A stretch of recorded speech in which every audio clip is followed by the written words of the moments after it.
All right, so exposure is what we want to give the people. So we have to tell the people a little bit more about who you are and how you see hip hop. So when I think about Latin hip hop, I think about the beginnings of hip hop, because most Latin people were known for, or Hispanic people were known for, breakdancing. But in the history of hip hop, Dominica, Puerto Rico, Puerto Rican, Peruvian, Colombian, they brought lyrics to hip hop as well. Have you ever found that being Hispanic or Spanish, whatever people call, whatever, has been a burden or a blessing to hip hop? Have you ever felt that? It's a blessing. It's a blessing? Tell me about it. Tell me. It's a blessing because, honestly, like, it's in our blood. I feel like that it's in our blood and it's in our culture. So if you're like, if you're Puerto Rican but you don't really speak Spanish, or you don't really, involve in your culture, you're not really gonna have the Puerto Rican like genes, I guess. Like, you feel me? So I feel like, since I was like raised really Puerto Rican, and I'm like, you feel me? I feel like I got more opportunity to have more like diversity into my lyrics, and more I don't know, like more heat into my lyrics, so that it can be like same way. Like, I don't know, I see other cultures and they rap different, you feel me? And some cultures I feel like they rap worse than others. I'm not gonna say nothing, but no, they do. So. You're right. No, I can tell you. But yes. I feel like Latinos and African Americans are the best rappers, honestly, in my opinion. Though. Are the best rappers? What do you think? They're like the best rappers, but like they got the best like flavor. Okay, what you think? I think Spanish people are just prone to like having that ear when they listen to salsa, listening to like bachata. You gotta listen to that beat if you want to dance with the women, And us being Spanish guys, you want to dance with all the Spanish women, you feel me? Of course. So you gotta, ever since young, you gotta develop that ear. Yeah, you gotta have that waist movement. And then you apply that same ear when it comes to the rhythm. Then you know when the beat's gonna drop. Then you know when to put that punchline in, the crowd gonna go crazy. Yeah, like my partner was back there doing the. Yeah, that's how we get down. Yeah. If you're really immersed in music, you know that Hispanic, Spanish, Latin culture is very musical. Whether you go to Celia Cruz, Tito Puente, Mark Anthony, you know what I'm saying? That's just a couple. Everybody knows Selena because of that damn movie, but people don't know her music. You know what I'm saying?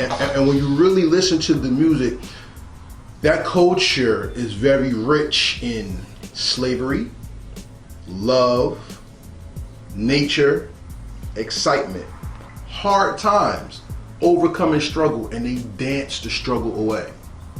That's the same thing that connects us with so-called African American culture, being what they call black. I ain't black, so fuck that. But being what they call black. I have to ask you though, because you said it was a blessing. Yeah. Did Hispanic hip hop inspire you the most, or was it the full genre? Because unfortunately, when you're a woman, who's your top woman MCs, not MCs? When you're Hispanic, who's your top Hispanic MCs or not MCs? So did they ever put you in the box when you did this, and was that what inspired you, the box basically? Oh, I get what you're saying. I mean, keeping it real, like going through life, listening to music, hearing different, like you kind of have phases. You have time periods when you just want to listen to Spanish music, and you have time periods when you want to listen to just hip hop. But sometimes, yeah, to a person who's only growing up with Spanish music, they might want to hear different music, and if they hear like that one hip hop song that's like so out of the box for them, it's gonna grab their attention, and they want to listen to more of that type of style. All right, so then, because it's all self-expression when it comes down to it. Savage, now I'm about to jump to you, because you said you used to listen to rock and heavy metal. Yeah. Okay, rock and heavy metal is part of the genre.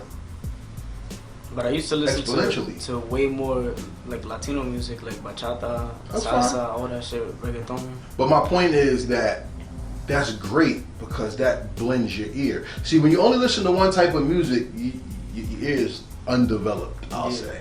Because me, back in the day, I grew up off the MTV generation.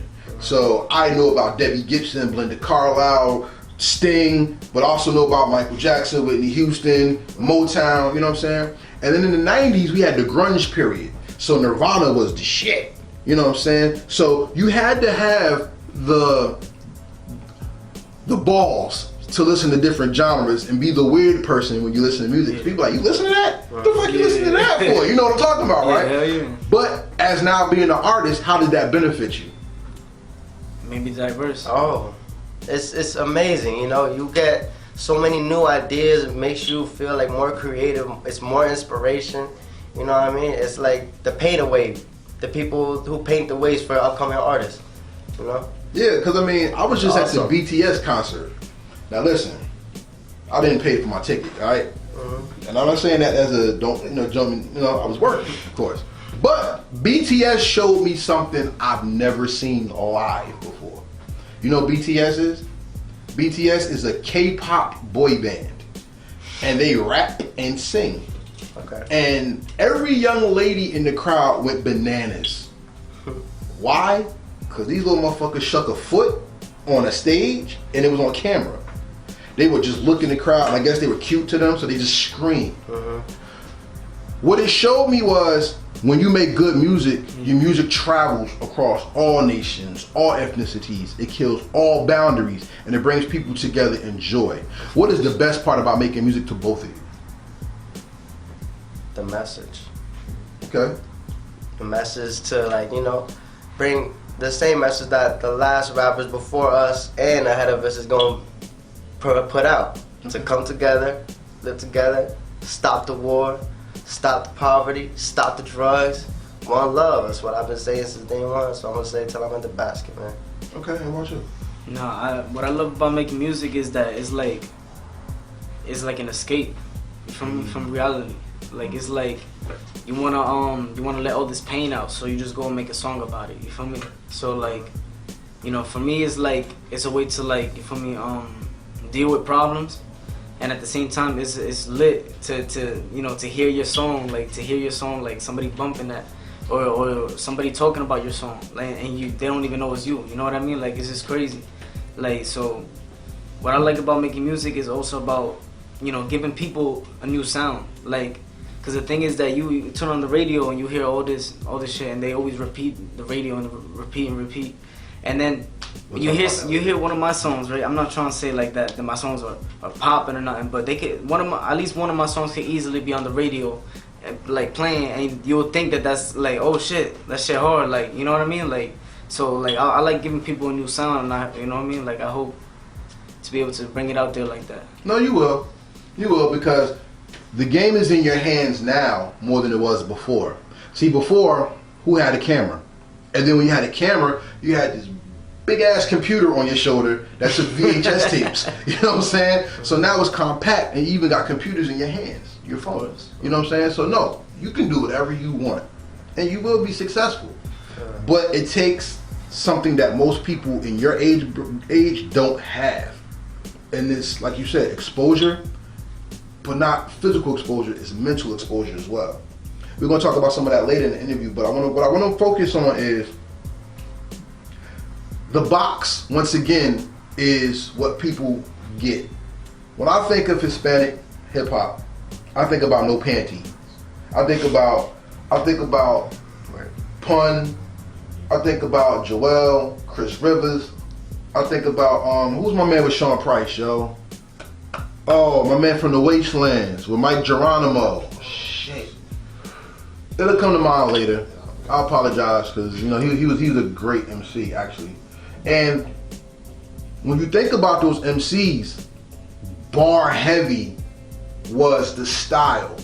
But in today's hip hop, bar heavy is not the style. It's more style is the style. So when I listen to like Snow the Product, she's like incredible. But she's not coming with bars, she's coming with style. When I think about even y'all, I don't think about bars, I think about style. When I listen to Alien Thought, that's style. You know what I'm saying? I forgot the name of the song that I really like, but I'm gonna pull it up for the next part. But it's more style. I'm not saying y'all don't have nothing to say, I'm not saying that. It's the delivery. How important is it for you to be stylish and then deliver that style to the world as, okay, now I see what they're saying? Yeah, unfortunately, like, that's part of the game now. So you gotta adapt to that. You wanna have a good style, presentation and everything. And just like how they say first impression is everything, same thing in this game. You want to have that mindset. You want to be your best self. It's this whole journey of becoming a better version of yourself. Yeah, with my song, I try to keep it like, all right, I got style. Like you gonna hear this song, you gonna want to dance to, you gonna want to mosh pit to this shit, you gonna want to rock with this shit. It don't have to make sense. You feel me? It's just fun. You gonna love this song and you gonna hear that shit. You gonna be like, what the fuck? Like, let me replay that shit back, and you gonna like that shit, right? And then, but at the same time, I'm gonna drop songs that I'm gonna show you that I do got bars. You feel me? Like that. I'll be like, all right, yeah, I do this mosh pit shit, but I also do this like you feel me? Like what you feeling inside and shit. You feel me? Like like deep thoughts and all that, and also like just straight bars, like just coming crazy. You feel me? Like. Just letting you like hear that shit, like it's crazy. That's what I think y'all suffer from in today's hip hop.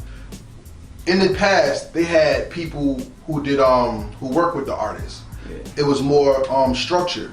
Now it's not. So people judge you as structured artists and not as growing artists. See, that's why I enjoy hearing everybody's music, because I can see where you're at in your development.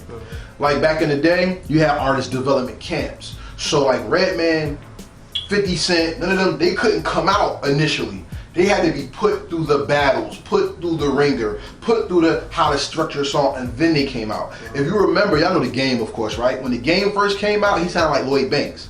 Everybody was like, who the fuck is this fake ass Lloyd Banks? Nobody fucked with The Game.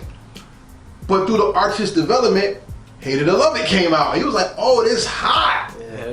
Who's that? They're like, that's The Game. Like, that nigga sound like Lloyd Banks. You know what I'm saying? So it changed. It got different. And what he said was he studied. As a developing artist in the public eye, how do you take it when people listen to your music and be like, oh, that's that new school shit, and they just throw it away? You can't always listen to the critics. You gotta just be yourself, and then you also gotta be real with yourself too. You gotta go on the Insights, go on the Instagram, see how your post is doing, target your audience, and then think about your next move. I think it's very ignorant, because it's like all right, fine, Tupac is the greatest rapper, but right now Tupac is not here, so there has to be another great rapper. And really? it's not a surprise if it's a young kid, you feel me?